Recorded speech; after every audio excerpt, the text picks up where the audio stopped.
Hello guys, so you must have some concern in the modified limit test for chlorides and sulfate. So I am here to start our talk on modified limit test for chlorides and sulfates. So earlier in our sessions, you have identified that the chloride and sulfate limit tests are based on measurement of opalescences and turbidity. In the first one, chloride limit test, we need to react chlorides with AgNO3 in presence of HNO3 in order to generate opalescences of silver chloride, and in the limit test of the sulfate we react impurity sulfate with barium chloride in presence of HCl to generate turbidity of barium sulfate. So in both the measurement you are obtaining a white colored opalescences or turbidity. So if you would have any sort of colored substance, so you cannot apply the normal limit test procedures as you have applied in case of other substances for chloride and sulfate impurity limit test measurement. So color of any substances will alter the opalescences and turbidity of substance. So in order to do these kind of operations, we have modified the limit test for chloride. So for example, you have one colored substance, for example it is being your potassium permanganate, and you are well aware that the potassium permanganate is pink in color. So once it is already having pink color, so if you apply the limit test of chloride into the potassium permanganate, so pink color would interfere with the opalescences and turbidity in both chloride and sulfate limit test measurement. So normal procedure could not be applied here. Other hand, if you would have any alkaline substance, for example sodium bicarbonate NaSCO3. So once you will take any alkaline substance in your account, so alkaline substance will already react with the HNO3 or HCl in order to alter the opalescence or turbidity of any preparation. So for alkaline substances, normal chloride and sulfate measurement procedures could not be applied.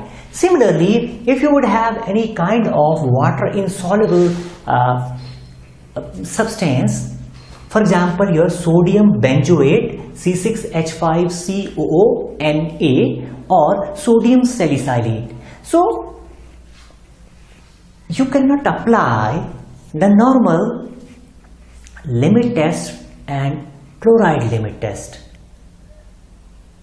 Here this last one, sodium benzoate, so this kind of procedure is water insoluble. This kind of procedure is applicable in case of your heavy metal limit test.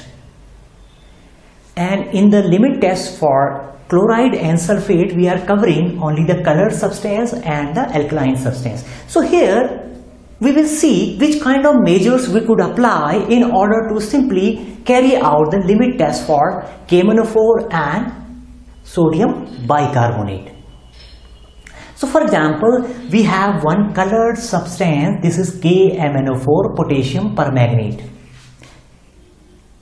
So if we simply take ethanol and we react KMnO4 along with the ethanol, so this KMnO4 is the oxidizing agent. It will oxidize this ethanol into acetaldehyde and itself get reduced into the MnO2, and MnO2 is appeared as a precipitate or colorless substance. So by simply using ethanol into the limit test measurement in case of both chloride and sulfate, we can wash out the color present in the limit test of KMnO4. So in order to perform the limit test of the KMnO4, we can easily wash out its pink color using the ethanol. Similarly, if we would have any sodium bicarbonate, so sodium bicarbonate itself, it is a alkaline substance, so we will add some amount of HNO3. For example, we are conducting the chloride limit test, so we will add HNO3, and if we are performing the sulfate limit test, we would be adding the hydrochloric acid. In order to convert this alkaline substance into NaNO2, CO2 and water. See, in the first one, KMnO4, we are not detecting the KMnO4, we are simply measuring the impurity chloride or sulfate present in any sample. So if impurity would be present into the KMnO4 sample, so we are not interfering by inclusion of ethanol into the impurity amount into this KMnO4. But ultimately we are converting this KMnO4 into MnO2. So overall, this kind of ethanol inclusion into this KMnO4 limit test would not interfere with the results of limit test for chloride and sulfate.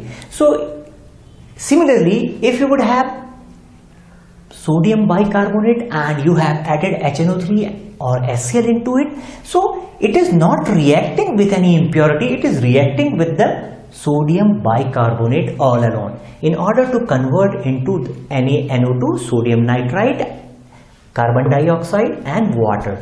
So impurity would remain same here as well as by conversion of this reaction into the product. So overall, in order to perform the modified limit test, in first case we need to apply ethanol. We will add some ethanol into it, and first we will apply ethanol into it, then we will perform our procedures. Then in the second case we will add HNO3 or HCl, then we will perform our limit test as we have already carried out in case of your limit test for the chlorides and sulfate. Rest of the operation would almost remain same, and methodology would be as per the Indian Pharmacopoeia, and you need not to remember that particular method, because in near future you will be absorbing in one pharmaceutical industries or any research laboratories, so methods could not be remembered and you need not to remember, because in pharmaceuticals we have more than 10 million methods of different formulations. So how can anyone remember it? So you need not to remember it. In near future, wherever you will go, you would have some standard books, reference books or pharmacopoeias from where you can easily take out the method, but you need to build the concept in order to make pharmacy lucrative. So once you understand the concept, you can apply methods so easily. So this covers the modified limit test for chlorides and sulfate in case of your colored substance, for example potassium permanganate KMnO4, and alkaline substance sodium bicarbonate NaSCO3. I will be happy to answer your questions. If any questions crosses your mind, feel free to ask me questions. So this covers our overall Unit 1. Unit 2 we will be starting soon. Thank you.